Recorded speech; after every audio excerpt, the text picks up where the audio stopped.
السلام علیکم۔ قرآن ترجمہ سورہ یوسف آیات 1 تا 35۔ اعوذ باللہ من الشیطان الرجیم، بسم اللہ الرحمن الرحیم۔ شروع اللہ کے نام سے جو بڑا مہربان نہایت رحم کرنے والا ہے۔ الف لام را، یہ آیات ہیں اس کتاب کی جو صاف صاف بیان کرتی ہے۔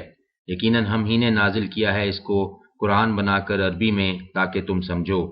ہم بیان کر رہے ہیں تمہارے سامنے بہترین قصہ اسی ذریعہ سے جس سے ہم نے وحی کیا ہے تم پر یہ قرآن، اور اگرچہ تھے تم اس سے پہلے بالکل بے خبر۔ جب کہا یوسف نے اپنے باپ سے، ابا جان یہ واقعہ ہے کہ میں نے دیکھا ہے کہ 11 ستارے ہیں اور سورج اور چاند ہے، دیکھتا ہوں میں انہیں کہ وہ مجھے سجدہ کر رہے ہیں۔ باپ نے کہا، بیٹے نہ بیان کرنا اپنا خواب اپنے بھائیوں سے، ورنہ وہ چل کر رہیں گے تیرے ساتھ کوئی چال، یقیناً شیطان انسان کا دشمن ہے کھلا۔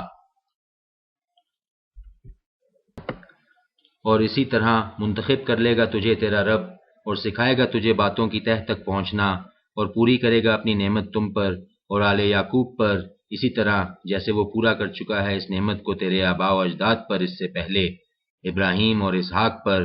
بے شک تیرا رب ہے سب کچھ جاننے والا اور بڑی حکمت والا۔ حقیقت یہ ہے کہ ہیں یوسف اور اس کے بھائیوں میں بہت سی نشانیاں پوچھنے والوں کے لیے۔ جب کہا تھا انہوں نے کہ یوسف اور اس کا بھائی زیادہ محبوب ہیں ہمارے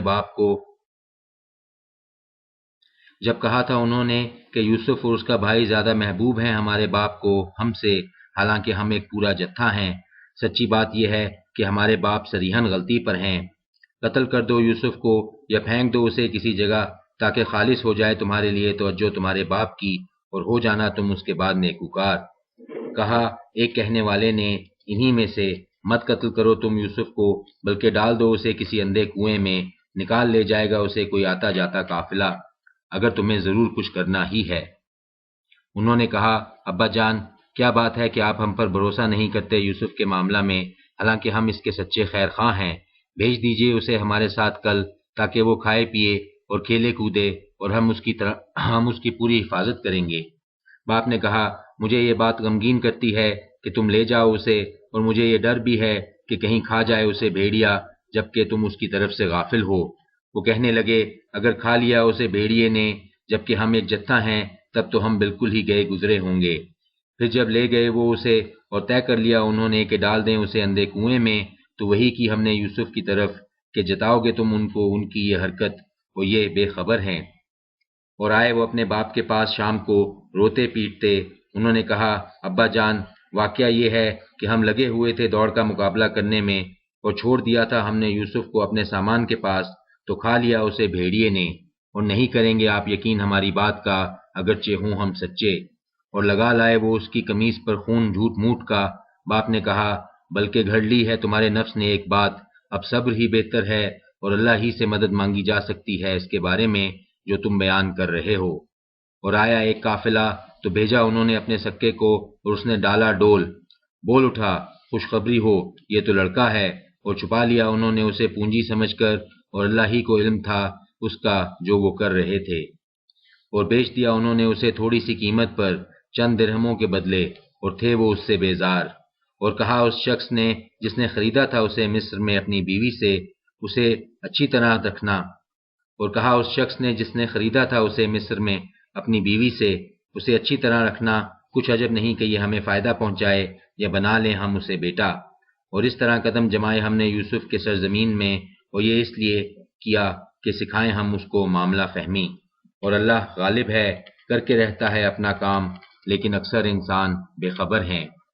پھر جب پہنچ گئے یوسف اپنی جوانی کی عمر کو، تو عطا فرمائی ہم نے اسے حکمت اور علم، اور اسی طرح ہم جزا دیتے ہیں اچھے کام کرنے والوں کو۔ اور پھسلایا اسے اس عورت نے کہ جس کے گھر میں وہ تھا، کہ اپنے نفس پر قابو نہ رکھ سکے، اور بند کر لیے سب دروازے، اور کہنے لگی، بس آ جاؤ۔ یوسف نے کہا، اللہ کی پناہ، بے شک اللہ میرا رب ہے، اس نے مجھے اچھی منزلت بخشی ہے۔ واقعہ یہ ہے کہ نہیں فلاح پاتے ظالم لوگ۔ اور یقیناً بڑی وہ اس کی طرف اور بڑھتے وہ بھی اس کی طرف، اگر نہ دیکھ لیتے وہ برہان اپنے رب کی۔ ایسا ہی ہوا تاکہ دور کر دیں ہم اس سے بدی اور بے حیائی، بے شک وہ ہمارے چنے ہوئے بندوں میں سے اور بڑھے وہ دونوں آگے پیچھے دروازے کی طرف، اور پھاڑ دی اس عورت نے اس کی قمیض پیچھے سے، اور موجود پایا ان دونوں نے اس کے شوہر کو دروازے کے پاس۔ وہ بولی، نہیں سزا ہے اس شخص کی جو ارادہ کرے تیری گھر والی کے ساتھ بدکاری کا، سوائے اس کے کہ اسے قید کر دیا جائے یا عذاب دردناک۔ یوسف نے کہا کہ یہی پھسلا رہی تھی مجھ سے اپنا مطلب نکالنے کے لیے، اور شہادت دی ایک گواہ نے اس عورت کے خاندان میں سے کہ اگر ہے یوسف کا قمیص پھٹا ہوا آگے سے تو عورت سچی ہے اور یوسف جھوٹا ہے، اور اگر ہے یوسف کا قمیص پھٹا ہوا پیچھے سے تو وہ عورت جھوٹی ہے اور یوسف سچا ہے۔ پھر جب دیکھا شوہر نے کہ یوسف کا قمیص پھٹا ہے پیچھے سے تو کہنے لگا، یقیناً یہ تم عورتوں کی چال بازیاں ہیں، بے شک تمہاری چالیں غضب کی ہوتی ہیں۔ اے یوسف، درگزر کرو اس معاملہ سے، اور اے عورت، تو معافی مانگ اپنے قصور کی، بے شک تو ہی تھی خطا کار۔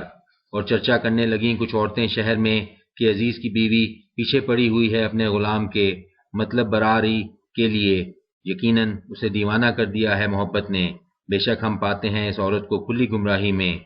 پھر جب سنی اس نے ان کی عیارانہ باتیں تو بلا بھیجا انہیں، اور آراستہ کی ان کے لیے تکیہ دار مجلس، اور دی ہر ایک عورت کو ان میں سے ایک چھری، اور کہا، نکل آ ان کے سامنے۔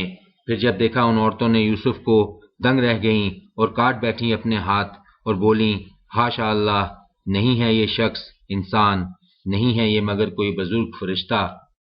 عزیز کی بیوی نے کہا، لو، یہ ہے وہ شخص جس کے بارے میں تم مجھ پر باتیں بنا رہی تھیں، اور ہاں، میں نے ہی ورغلایا تھا اسے اپنا مطلب نکالنے کے لیے، مگر یہ بچ نکلا، اور اگر کہیں نہ کیا اس نے وہ کام جو میں کہہ رہی ہوں اسے، تو ضرور قید کیا جائے گا اور ہوگا بہت ذلیل و خوار۔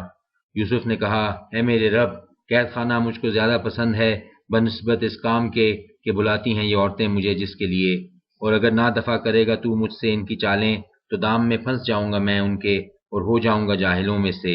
پھر قبول فرما لی اس کی دعا اس کے رب نے، اور دفع کر دیں اس سے ان کی چالیں، بے شک وہی ہے سب کچھ سننے والا اور جاننے والا۔ پھر سوجا ان لوگوں کو اس کے بعد بھی کہ دیکھ چکے تھے وہ نشانیاں کہ اسے قید کر دیں ایک مدت کے لیے۔